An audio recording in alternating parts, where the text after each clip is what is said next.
राम राम जी। कैसे हैं आप लोग? पिछले वीडियो में मैंने कहा था कि भारतीय टीम के पास एक सुनहरा मौका इंग्लैंड को हराने का था। कि पहली 3 पारी में जिस तरह से भारतीय टीम ने बढ़त बना के रखा बॉलिंग डिपार्टमेंट और बैटिंग डिपार्टमेंट में, लेकिन आखिरी के लास्ट 2 सेशन में जिस तरह से भारतीय टीम पूरी तरह से धराशायी हो गई। मतलब कल मैं देख रहा था जिस तरह से द्रविड़ ने कहा कि हमारी सेकेंड इनिंग में, और कैप्टन बुमराह ने भी कहा कि जिस तरह से पहली 3 पारी में हमारी बैटिंग और बॉलिंग लाइनअप हावी रही इंग्लैंड टीम पे, और लास्ट की 2 पारी में एकदम धाराशायी होगी। ना हमारी बैटिंग चली और किसी प्लेयर ने, जिसने जैसे पुजारा ने रन बनाया, लेकिन वो भी डिफेंसिव ही खेल रहे थे, वो भी अटैकिंग नहीं खेल रहे थे। शुभमन गिल को मौका मिला रोहित शर्मा की जगह पे, वो कोविड के कारण बाहर हो गए थे, तो उनको मौका मिला। शुभमन गिल इस मौके का पूरी तरह से फ़ायदा भी नहीं उठा पाए। और हमें पता है कि जब रोहित शर्मा आ जाएंगे और केएल राहुल आ जाएंगे तो शुभमन गिल और विहारी का जगह भी इस टीम में नहीं बनेगा। हो सके अगर सेलेक्टर चाहेगी, अब आगे मिडिल ऑर्डर में भी बात किया जाए, विराट कोहली के बारे में जितना मैं देखता हूँ हवा बनाया गया है कि विराट कोहली के 2021 से एक भी सेंचुरी नहीं आया है। दो कहा जाए तो वो 2-3 साल से स्ट्रगल ही कर रहे हैं, लेकिन इतना हवा बना दिया गया कि विराट कोहली या शास्त्री के इरा में ऐसा हो गया वैसा हो गया। अब अगर बात किया जाए गाबा के बारे में भी, जो ऑस्ट्रेलिया में जीता गया था, उस समय विराट कोहली नहीं थे।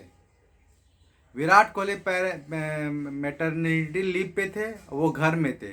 उस समय भी जो जीता गया मैच, वो रहाणे के कारण, उनकी कैप्टेंसी में पंत के बल्ले से रन बनने के कारण मैच जीता गया था। लेकिन जिस तरह से हवा बनाया जाता है कि कोहली अब शास्त्री बहुत अच्छे थे, लेकिन उनके पीछे जो है वो नहीं देखता है आदमी सब। इस मैच में वही हुआ कि क्वेश्चन मार्क मिडिल ऑर्डर पे उठने का था कि आप इंग्लैंड जाते हैं, रोहित शर्मा को और बाकी प्लेयरों को आगाह किया गया था बीसीसीआई के द्वारा कि आप लोगों से ना मिले, दूर रहें। रोहित शर्मा को फुल टाइम कैप्टन बनाया गया तो वो लोगों से मिलते रहे, उन्हें कोविड धर लिया तो वो बेड पकड़ लिए। उनकी गलती यहाँ पे हो गई, तो उनके प्लेयर में रिप्लेसमेंट हुए प्लेयर। मौका मिला सुमन को, वो फायदा नहीं उठा पाए। मिडिल ओपनिंग ऐसा ध्वस्त रहा कि मतलब कहा ही नहीं जाए। मिडिल ऑर्डर में आते हैं तो विहारी को भी मौका मिला, उन्हें प्रमोट किया गया कि विहारी भी आएंगे तो रन बनाएंगे। तो विहारी भी ऐसे डिफेंसिव खेल रहे थे कि उनके बल्ले से भी रन नहीं बना दोनों इनिंग में भी। कोहली, जो उनके शॉट्स की प्रशंसा की जा रही थी कि ऐसे ऐसे शॉट्स खेलते हैं, ऐसे शॉट्स खेलते हैं, लेकिन पहले इनिंग में और दूसरे इनिंग में वो कुछ रन ही नहीं बना पाए। और जिस तरह से कंट्रोवर्सी भी क्रिएट करने का प्रयास किया गया कुछ लेफ्ट लिबरल कपाल के द्वारा कि वीरेंद्र सहवाग ने, जो कोहली जो ओवर रिएक्ट करते हैं ना पिच पे, जब विकेट गिरता है तो नाचने लगते हैं, कूदने लगते हैं।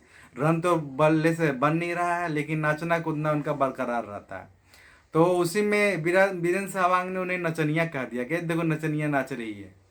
अब उनका भी कहना सही है कि वो अब सिर्फ एंटरटेनमेंट के लिए ही रह गए हैं, कि वो इधर से उधर कूदते हैं, नाचते हैं, और उनके बल्ले से रन नहीं बन रहा।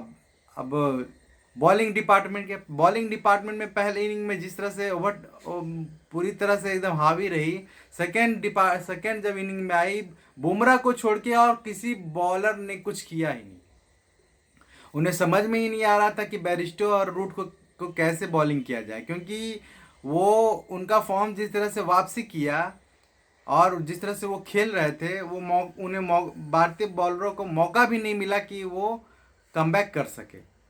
और जिस तरह का टारगेट था 378 के लगभग में, उसे उन्होंने आराम से, जिस दिन चौथे दिन का जब मैच खत्म हुआ 200 समथिंग रन पे 3 विकेट गिरा था, और लास्ट दिन 114 रन चाहिए या 100 समथिंग रन चाहिए था, तो वो मैच उसी दिन हाथ से निकल चुका था, चौथा दिन। और लास्ट में जो 100 समथिंग रन बाकी था वो कोई स्कोर नहीं था, बचा हुआ था।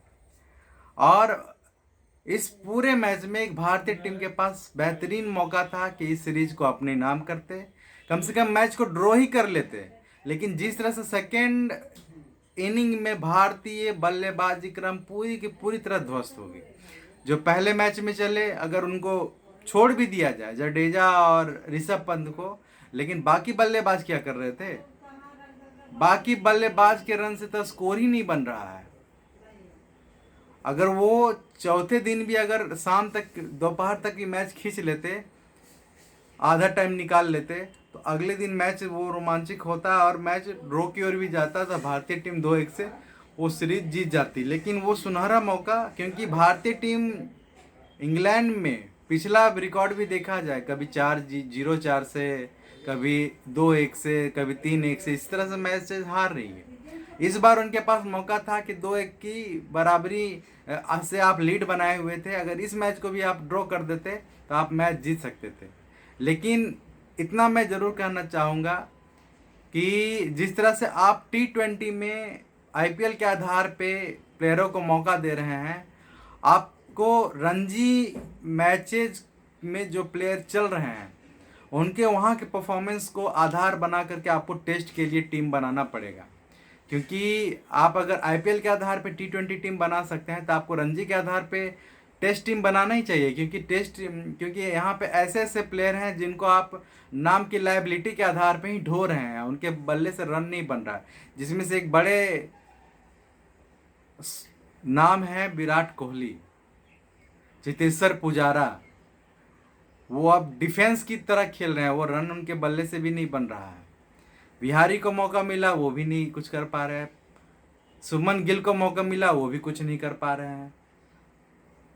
अब इस क्रम में आपको बॉलिंग डिपार्टमेंट में भी ध्यान देना होगा, क्योंकि अगर आप पहले डिपार्टमेंट में अगर हावी रहते हैं तो सेकेंड में भी आपको उसी तरह हावी रहना चाहिए था। लेकिन आपका बॉलिंग डिपार्टमेंट भी पूरी तरह से फेल रहा।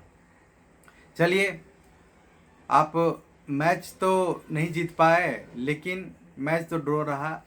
लेकिन भारतीय सेलेक्टर्स को ये देखना ही पड़ेगा कि आखिर कहाँ गलतियाँ रही सेकेंड इनिंग में, कि 3 इनिंग में आप बढ़त बनाए हुए थे और लास्ट में आप पूरी तरह से कोलैप्स कर गए। चलिए, हमारा एनालिसिस आपको कैसा लगा आप हमें ज़रूर बताएं, और हमारे चैनल को लाइक सब्सक्राइब ज़रूर करें। धन्यवाद।